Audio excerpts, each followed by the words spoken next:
ലാലയുടെ മലയാള പ്രേക്ഷകർ most excited ആയിട്ട് കാത്തിരിക്കുന്ന ഒരു പ്രൊജക്റ്റ് ആണ് മലൈക്കോട്ടെ വാലിബ്. തിയേറ്ററിൽ തീ പറഞ്ഞു.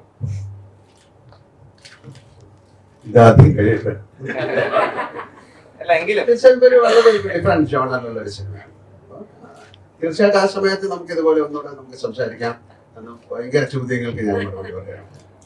നല്ല എല്ലാ സിനിമയും നമ്മൾ തുടങ്ങുമ്പോൾ നേരത്തെ പല പ്രാവശ്യം ഞാൻ പറഞ്ഞിട്ടുള്ളത് പോലെ എല്ലാ സിനിമയും തുടങ്ങുമ്പോൾ ഇത് ഏറ്റവും വലിയ സിനിമയായി മാറണേ എന്ന പ്രാർത്ഥനയോട് കൂടിയാണ് അതിലെല്ലാവരും വർക്ക് ചെയ്യുന്നത്. ഓരോ സിനിമയ്ക്ക് ഓരോ ജാതകമുണ്ട്, അതങ്ങനെ മാറിപ്പോകുന്നു. അതിൽ തീർച്ചയായിട്ടും നമുക്ക് തോന്നിയ ഒരു വികാരം ആ സിനിമയിലുണ്ടെങ്കിൽ അതാണ് എക്സ്പെക്ടേഷൻ. ആ സിനിമ കണ്ടിട്ടേ പറയാൻ പറ്റുള്ളൂ. നമുക്ക് കിട്ടിയിരിക്കുന്ന ജോലി ചെയ്യുന്നു, നമ്മുടെ കൂടെ ഉള്ളവരുടെ കൂടെ സഞ്ചരിക്കുന്നു.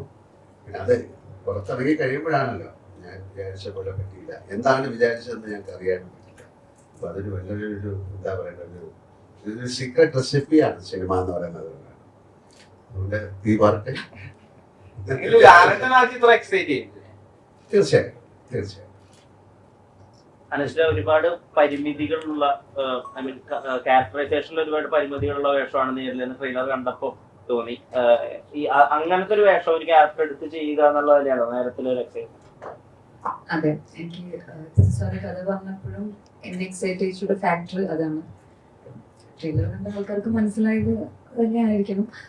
അപ്പം അങ്ങനൊരു ക്യാരക്ടറിന്റെ മെന്റൽ സ്പേസിൽ നിന്ന് അത് പെർഫോം ചെയ്യാന്നുള്ളത് എനിക്ക് വലിയൊരു ചാലഞ്ച് തന്നെയായിരുന്നു. ചെയ്യാത്തൊരു ക്യാരക്ടർ ആയതുകൊണ്ടും എന്റെ മെയിൻ എനിക്കൊരു ടാസ്ക് എന്ന് വെച്ചാൽ അതിന്റെ ആ ഒരു ക്യാരക്ടറിന്റെ മെന്റൽ സ്പേസിൽ നിൽക്കുക എന്നുള്ളത് തന്നെയായിരുന്നു. അത് എനിക്ക് മൊത്തത്തിൽ പടം കഴിഞ്ഞപ്പോഴും എന്റെ ആക്ടിങ്ങിൽ ഞാൻ ഭയങ്കര സാറ്റിസ്ഫൈഡ് ആയിരുന്നു. മൊത്തത്തിൽ കഴിഞ്ഞപ്പോഴും ഡബ് കഴിഞ്ഞപ്പോഴായാലും ഞാൻ ആസ് ആൻ ആക്ടർ എന്റെ പെർഫോമൻസിൽ ഞാൻ ഭയങ്കര സാറ്റിസ്ഫൈഡ് ആയിരുന്നു. ഇപ്പോഴും ഓരോ സീൻ എടുക്കുമ്പോഴും അതൊരു ഹാപ്പി ആക്സിഡന്റ് പോലെ സംഭവിക്കണേ എന്ന് വിചാരിച്ച് ഒട്ടും പ്രിപ്പയർ ചെയ്യാതെ തന്നെയാണോ ഈ സിനിമയും നേരും സമീപിക്കുന്നത്? കാര്യം നേരെ കുറച്ചുകൂടെ ഇപ്പൊ നമ്മുടെ ഡയലോഗ്സ് ഒക്കെ നമുക്ക് ഇഷ്ടം പോലെ ഒന്നും പറയാൻ പറ്റില്ല, അല്ലെങ്കിൽ മാറ്റി പറയാനൊന്നും പറ്റില്ല. കുറച്ചുകൂടെ നമ്മൾ അതിനെ കുറിച്ച് കുറച്ചുകൂടെ എന്താ പറയുക സീരിയസ് അപ്രോച്ച്.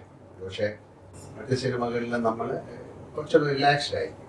ഇതിൽ കുറച്ചുകൂടെ നമ്മൾ ഡയലോഗൊക്കെ പറയുന്നതും ഒരുപാട് എന്താണ് കോടതിയുടെ ഭാഷയുണ്ട്, പിന്നെ കേസ് നമ്പർ, കാര്യങ്ങൾ പറയുന്ന രീതി, മോഡലേഷൻ. അതുകൊണ്ട് കുറച്ചുകൂടെ കെയർഫുൾ ആയിട്ട് തന്നെയാണ് എല്ലാവരും ചെയ്യുന്നത്. പിന്നെ ഇതിന് എന്താ പറയണ്ട, വേറെ രീതിയിൽ ഇതിനെ പ്രസന്റ് ചെയ്യാൻ പറ്റാത്തതുകൊണ്ട് ഇതിനൊരു നിയമമുണ്ടല്ലോ. ഉൾക്കൊണ്ട് അതിൻ്റെ ഉള്ളിൽ നിന്നുകൊണ്ടേ ഈ കഥാപാത്രത്തെ അവതരിപ്പിക്കും. നമുക്കിഷ്ടം പോലെ ചെയ്യാൻ പറ്റില്ല. ഒരു ക്യാരക്ടറിന് നമുക്ക് അതിൻ്റെ ആ ക്യാരക്ടറിൽ നിന്നുകൊണ്ടേ ചെയ്യാൻ പറ്റും. അങ്ങനെ അത്തരത്തിലാണ് ഈ സിനിമ. ഇപ്പോൾ എന്താ പറഞ്ഞാൽ ജഗദീഷ് നേരത്തെ പറഞ്ഞ ജഗദീഷിൻ്റെ ഏറ്റവും നല്ലൊരു റോളാണ്. കുട്ടിയുടെയുമായാലും വളരെ നന്നായിട്ടാണ് ഞാൻ ഡബ് ചെയ്തപ്പോഴൊക്കെ കുട്ടി ചെയ്തിരിക്കുന്നത്. അതൊരു വളരെയധികം ബോൾഡായിട്ടുള്ളൊരു പെൺകുട്ടിയുടെ റെപ്രസെൻറ്റേഷനാണ്. ആ സിനിമയിൽ അത് പറയുകയും ചെയ്യുന്നുണ്ട്. ഏറ്റവും കൂടുതൽ നിസ്സഹായനായ ഒരു അച്ഛനായിട്ടാണ് ജഗദീഷ് ചെയ്തിരിക്കുന്നത്. ഇതൊക്കെ വളരെ എന്താ പറയുക, നമുക്ക് ഒരു പക്ഷേ വളരെയധികം എന്താ പറയുക സങ്കടം തോന്നുന്ന ഒരു സിനിമ.